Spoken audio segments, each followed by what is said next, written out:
Congo Jack from the Democratic Republic of the Congo. Brittany? I'm Brittany. I ordered the Brahma Bowl from online. I have your $1 billion here if you wouldn't mind opening the box so I can see the cow first, please. Alright. It's extremely rare. You don't want anybody to see you with this cow. They will immediately try to steal it. Don't let any officials see it because they are going to try to steal it too. They'll use their power to try to steal it. Oh my goodness, so cute.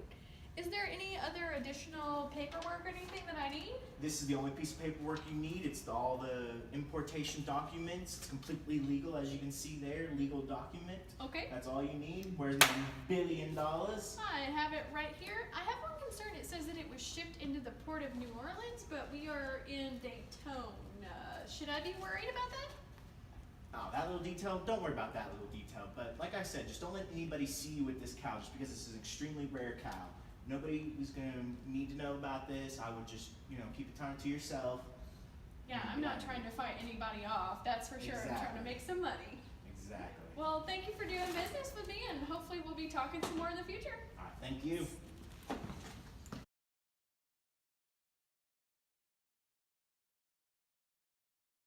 And 3 weeks later. Nice to meet you. Thanks for coming down. You said you got some problem with the cow? Yeah, they're acting a little bit crazy. This new teacup on here had some funny little ticks on it. I got about 3 weeks ago.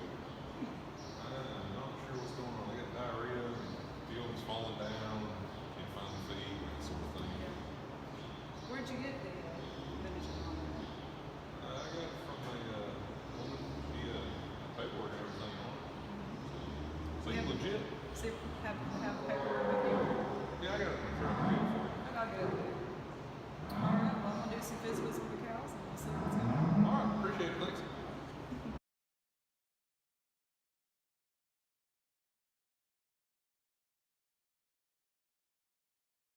Okay, Farmer John, I'm gonna do a complete physical on your cow. I'm gonna start by taking its heart rate and respiratory rate.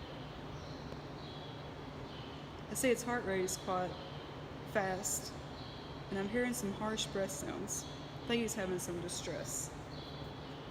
So after I do that, I'm gonna do a complete physical on the whole cow as well. I'm gonna start with its head. And I see there's a lot of ticks on this cow. She's got a lot in her ears and on her neck. And wow, her lymph nodes are very swollen as well. I'll have to come back to that and probably take a biopsy of that. I'm gonna feel the rest of the cow. It's kind of bloated a little bit. Oh, back here she's got some diarrhea going on. And you said the most recent temperature you took was 104? Yes. That's quite high fever. I'm gonna mark all this down on my notes. Okay, now that I've completed the physical exam, I'm gonna take some samples of these ticks we have here to take back to my lab. I'm gonna put it in this vial here so I can take it back. And also, when I was feeling her neck, I felt that her lymph nodes were quite large. So I'm gonna take a biopsy of these lymph nodes to take back as well. And as soon as I take it back to the lab and we get the results, I'll call you with the results and we'll go over the plan for your cattle. All right. Thank you. Hey, Dr. McGill. Hi, Dr. Amanda. How are you? Good, how are you doing? Good. Would you like to have a seat? Sure. So I got your phone call that you had some suspicious things going on at John's farm. Yeah, it was a very interesting case. He had some cattle that were experiencing respiratory distress, diarrhea, and very large lymph nodes. And he told me that he had actually bought a Brahman bull from Africa. From Africa. Africa. It's like, how was he able to import that? I don't think he should have been able to import that. No, he showed me some very sketchy paperwork about that too. Okay. So it's kind of very interesting case. Oh, you brought some samples to look at then? I did. I took some biopsies of the lymph nodes, and I also found these very interesting ticks on their head. I've never seen these before. Okay. So, take a look at those. Well, this certainly does seem sketchy, but I'll take the samples, I'll get into the lab, and we'll try and see what's going on here, what we can identify, and then we'll give you a call and come back and tell you what we found. We'll go from there. Sounds good. Okay. Here's the rest. Thank you.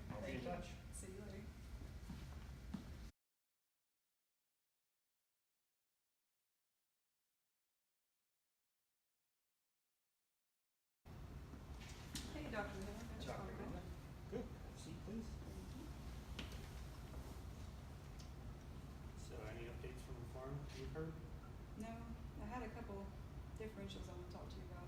Okay. I think it could be possibly heart water Mm-hmm. or hemorrhagic septicemia. Or even like Rift Valley fever, like Charles fever, something along those lines.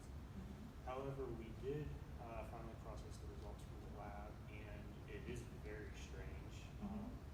Looking at the white blood cells, we found Schizons in there. That's very Along. interesting. Yeah, and the tick itself that you had sent in, we looked at that, and some of the features that we found was roughly like 1.8 to 4.4 millimeters in size, with a very distinct hexagonal shaped capitulum, reddish brown color, as I'm sure you've seen the color on it. However, those are all indicative of a tick species Rhipicephalus appendiculatum, Never heard of that. which is only from Africa Huh. and is known to carry Thaliria parva. So I'm thinking that we may have something a little more serious going on here at this farm now. Yeah, we may need to call the state vet. I very think that would soon. be a good idea. Yes.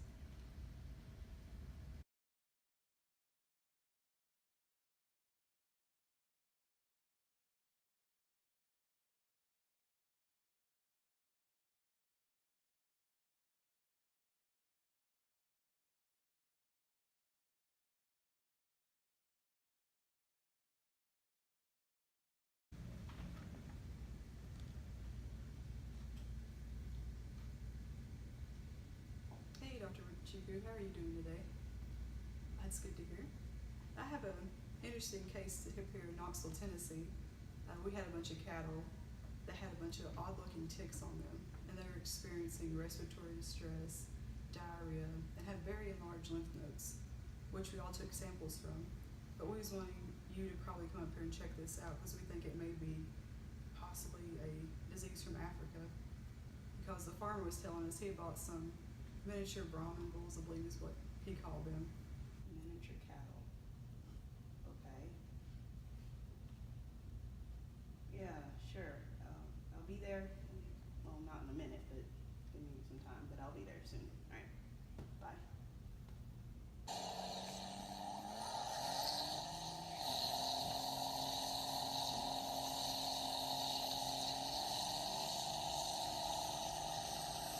Hi, Mr. John. How are you? I'm Dr. Wachuku. Bless you. Thank you. Well, Dr. Amanda has informed me about what's been happening on your farm, and based on what she's told me, it sounds highly suspicious of East Coast fever. Okay. So we're going to take some samples from your cattle, and then once we get results, we'll tell you how that ends up. Okay. Do you have any paperwork, anything that was given to you? Yeah, girl, give me this. Really? Okay. Yes, we're totally in it. All right, okay, that's fine. Like I said, we're going to take some samples from your cows, and once we get the results, we'll call you back, but we'll keep you informed until then. Okay. Good. What's gonna happen to my cows? Well, unfortunately, If it is that. yeah, and unfortunately, if this is East Coast fever, they're going to die. They're gonna die? Yeah. Oh, we can't have that now. Yeah, well, unfortunately, that's what's going to happen. But until then, I need you to make sure none of your cows leave this farm. Okay. Complete shutdown. All right. Okay? Please. I can do that. Thank you. Yeah, thank you. Mm-hmm. Miss Brittany, Mr. Congo Jack. My name is Dr. Wachuku, and I am. Bless you. Thank you. I am a state veterinarian for the state of Tennessee, and I've called you both here today because we've had a recent outbreak of East Coast fever in one of our farms here, and the farmer has linked both of you to his exposure at his farm. Apparently, you sold him some cattle recently. What is this farmer's name? John. Actually, yes, I did sell him some teacup cattle recently. And you said they have an issue? Yes, they do. Something pretty serious. Well, I bought them from you, I believe, in Daytona, Florida. So would you mind explaining that? I have no idea what you're talking about. I have a document right here that proves that the cows that I brought into this country came into New Orleans. Here, take a look. Yes, I've seen this. It says totally on it. It's not a legitimate document. I don't care. It says it's an official document. It says it's legal. It has it written right there that this is legal. It says I shipped my cows into the port of New Orleans. This was written. I'm free to go. You're just gonna Bye-bye. leave? Okay, great. Yes, well, you understand that this is a very serious disease in America. There's a 40 to 90% mortality rate for cattle. Look, I'm not responsible for this. I'm not a veterinarian. I don't have any credentials to look into this, and furthermore, I don't even care about cows. I don't even eat meat. This is not my problem either, so I'm also gonna excuse myself, I think. Bye.